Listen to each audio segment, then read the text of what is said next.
It will be not always possible to find the nature of an infinite series by using just the definition of convergence and divergence. We have to employ various tests which are established from the basic definition of convergence and divergence of an infinite series. So here we discuss two tests for infinite series of positive term. One is Cauchy's root test and another one is D'Albert's ratio test.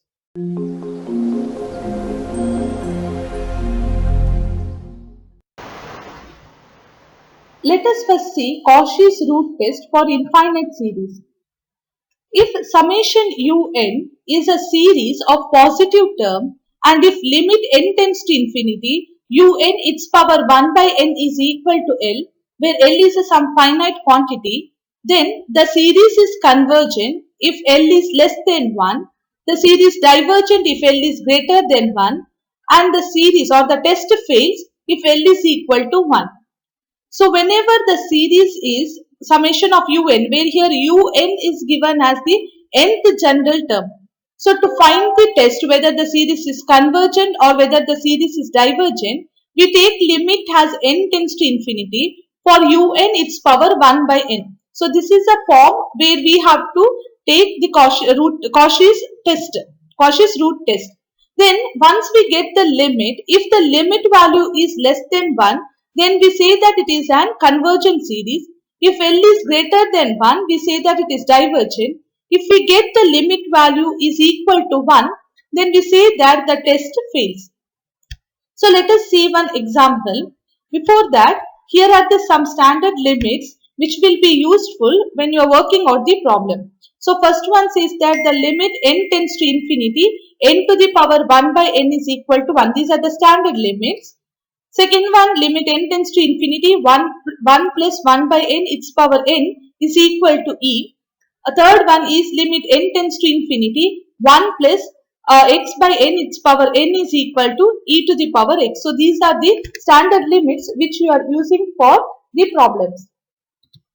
So now first consider the first problem, that is, let us find the nature of the series. Here series is given as summation 1 to infinity a its power n square x to the power of n, where a is a parameter which is less than 1.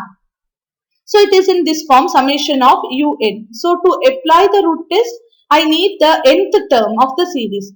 So when you compare the given series with the general form, you can clearly say that un is nothing but a to the power n square into x to the power n. Then we'll take the limit as n tends to infinity for this un its power 1 by n, and we see what is the nature of the series. So by data, our un is a to the power of n square x to the power n. So therefore I need un its power 1 by n. So we take the power 1 by n on both the side. So I get un its power 1 by n is equal to a to the power of n square its power 1 by n into xn its power 1 by n. So here n get cancelled and remaining only x, and here also it is n square by n. So 1n get cancelled remaining with a to the power n. So that is our term un its power 1 by n. Now let's take the limit as n tends to infinity. So when we take the limit as n tends to infinity, we get limit n tends to infinity a to the power of n into x. Now here given us a is less than 1. So for any values which is less than 1, its power infinity is 0.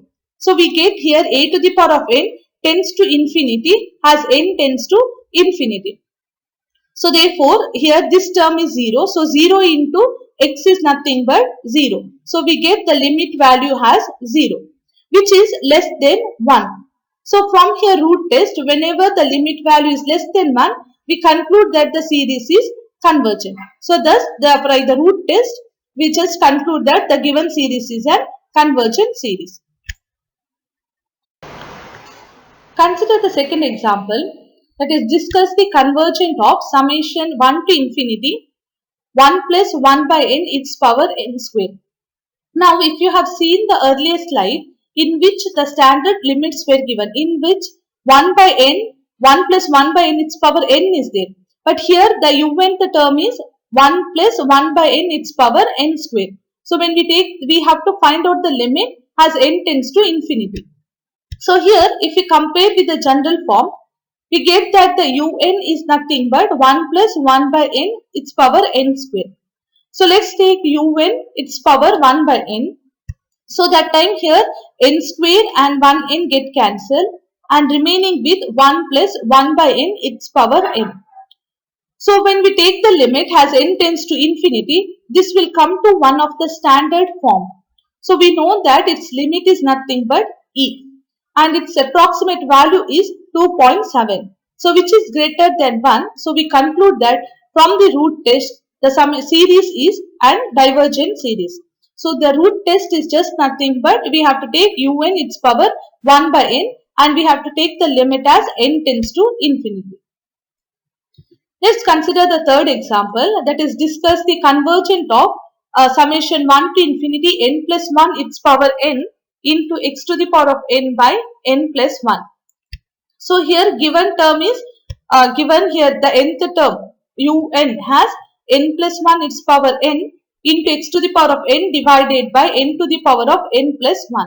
So let's take the power as 1 by n. So we take the power for the each term. So it will become n plus 1 its power n its whole power 1 by n. So n get cancelled and left with n plus 1. Now for x to the power of n, when we take 1 by n, again that n get cancelled, remaining only here x. Similarly, for n to the power of n plus 1, its power 1 by n will become, here n get cancelled is 1, then plus 1 by n. So we get n into n to the power of 1 by n. Now let's take the limit as n tends to infinity. So we get n plus 1 divided by n into n to the power of 1 by n into x. So if you see here, if you see here, if you apply the limit as n is equal to infinity, numerator is also becomes infinity, denominator is also becomes an infinity. So it will become an infinity by infinity form. So which is an indeterminate form. So we cannot directly put as n is equal to infinity. So first we have to simplify this term to find out the limit. So how to simplify? So one of the method is we are taking the power, highest power of n outside. So here the highest power in the numerator it is n. So we have taken n out, remaining with the term left out. Inside the bracket is 1 plus 1 by n. Denominator also n we are taking out, remaining with n into n to the power of 1 by n. So that the denominators n and the numerator n get cancelled, left out with this term. Now we'll put limit as n tends to infinity. So when we put n as infinity, this 1 by infinity will become 0. Here denominator 1 by n is 0. Anything power 0 is nothing but 1. So the denominator is equal to 1. So we are getting the limit value as x. Now as I said, like for the root test, the limit value if it is greater than 1, then it is convergent. If it is less than 1, then it is convergent. If it is greater than 1, then it is an divergent. But here we are getting the value of x. So we cannot conclude whether the series is a divergent series or convergent series. So what we conclude is the series is at convergent if our x is less than 1.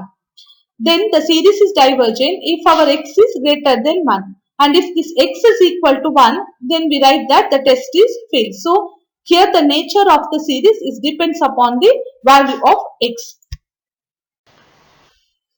Consider the next test, which is called as a D'Albert's ratio test. Let's see the statement.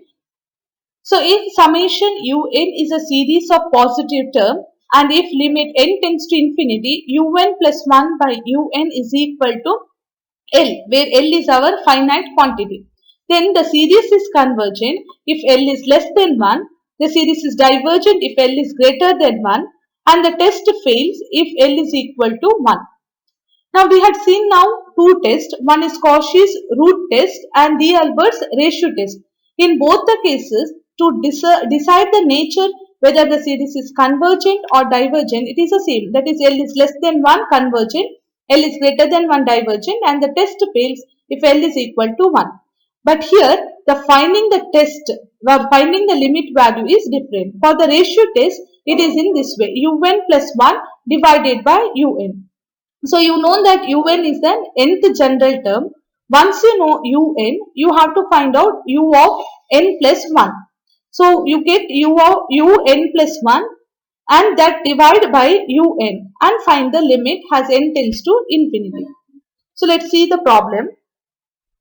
So first problem is, let us test for the convergent of the series. So series is given as 1 square by 2 plus 2 square by 2 square, 3 square by 2 cube, 4 square by 2 to the power of 4 plus etc. So what will be our nth term? So if we look at here, we can tell that the numerator is starting from 1, 2, 3, 4 etc. and all power is 2. So therefore the nth term will be n square. First term is 1 square, second term is 2 square, third term is 3 square, fourth is 4 square. Similarly, the nth term will be n square. Then divided by denominator. Denominator for the first term 2 to the power of 1, second term 2 square, third term 2 cube, fourth term 2 to the power of 4, etc. So therefore the nth term will be 2 to the power n. So we get un as n square by 2 to the power of n. So once we know un, we need now u of n plus 1. Okay, so how to get un plus 1? For that, just you have to replace n by n plus 1 in un. So that our un plus 1 is n plus 1 the whole square divided by 2 to the power of n plus 1. Just change wherever n is there as n plus 1. Now find out un plus 1 by un. So un plus 1 is n plus 1 the whole square divided by 2 to the power of n plus 1 whole divided by un. Un is our n square by 2 to the power of n. So it is same as writing into 2 to the power of n by n square. Now simplify. So here 2 to the power of n and 2 to the power of n get cancelled. So only 1, 2 is left out. Then here n plus 1 the whole square divided by n square is left out. Now take the limit as n tends to infinity. So when you take the limit as n tends to infinity, if you see here, this will be numerator is infinity, denominator is also an infinity. So you will get infinity by infinity form, which is an indeterminate form. So for that you have to first simplify. So again, as I said, to simplify, take the highest power of n outside from numerator as well as from the denominator. So from the numerator, highest power is n square. So that I has taken out n square. Denominator only n square is there. So this one n square and numerator's n square is getting cancelled and left out with 1 by 2 into 1 plus 1 by n the whole square. Now take the limit as n tends to infinity. That is wherever n is there, put the value as infinity. So we get 1 by 2 into 1. So which is half, which is less than 1. So when it is less than 1, we conclude that the series is a convergent series. So by ratio test, we concluded the series is a convergent series. Now let's consider this example. So here it is given the series as 2 by 3 plus second term is 2 by 3 into 3 by 5. Third term is 2 by 3, 3 by 5, 3 by 5, 4 by 7. Okay, so what will be the next term? Just if you see the numerator, it is 2, 2, 3, here 2, 3, 4. So next term obviously will be 2, 3, 4 and 5. Then denominator, here 3, 3 and 5. Here it is third term 3, 5, 7. So which are the odd numbers? So the next term will be 3, 5, 7 and 9. So like that we have to write the nth general term. So while seeing these first three terms, we can conclude that the un term is 2, 3, 4 etc. n plus 1, 1 greater than that, and denominator is an odd number. So in general odd number is represented as 2n plus 1. So this is our un. Now we need un plus 1. So once we know un, just we have to replace n by n plus 1 to get u of n plus 1. So our u of n plus 1 will be just to replace n by n plus 1. So that we get 2, 3, 4. Here n into n plus 1 is 2. Denominator will be 2n plus 3. So our un plus 1 is this term. So now we go for un plus 1 by un. So we divide the two terms. So when we divide, these many terms are getting cancelled. 2, 3, 4 and n plus 1 get cancelled from both numerator and denominator. And from this term 3, 5, 7 to n plus 1 is getting cancelled, left out with only n plus 2 and 2n plus 3. Now let's take the limit as n tends to infinity. So when we take the limit, we get the limit value as 1 by 2. Here, since it comes as infinity by infinity, take an n outside and we had simplified and we getting the limit value as 1 by 2, which is less than 1, which shows that by the ratio test, the series is a convergent series. So let us discuss this problem. So the problem is first term is x by 1 into 2. It is 1 into 2. Second term is x square by 2 into 3. Third term is x cube by 3 into 4 and etc. So by looking at first three terms, we have to write the nth term. So what will be our nth term? First term x to the power 1. Second term is x square. Third term is x cube, etc. So in general, nth term will be x to the power n. Then the denominator, just see the denominator. First term is 1 into 2. Next is 2 into 3. Next is 3 into 4. So likewise, the nth term will be here. Whatever the term is, next one is greater than that. So it will be x to the power of n by n into n plus 1. Now we write the un term by just replacing n by n plus 1. So we get x to the power of n plus 1. N is replaced by n plus 1. The next term will become n plus 2.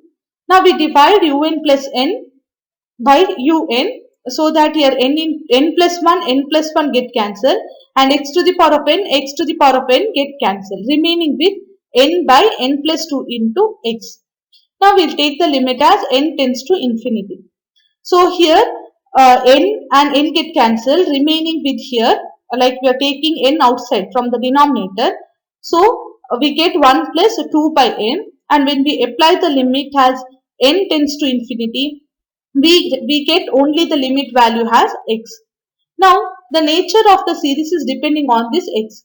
If this x is less than 1, the series is convergent. If the x is greater than 1, then the series is divergent. If the x value is equal to 1, then the test is fails. So here in the problem it is not given what is the value of x. So therefore we just in general we write, by D'Albert's ratio test, the series is convergent if x is less than 1, divergent if x is greater than 1, and the test fails if x is equal to 1. Thank you for watching my video. If you like my video, please hit the like button and do subscribe to my channel. Thank you.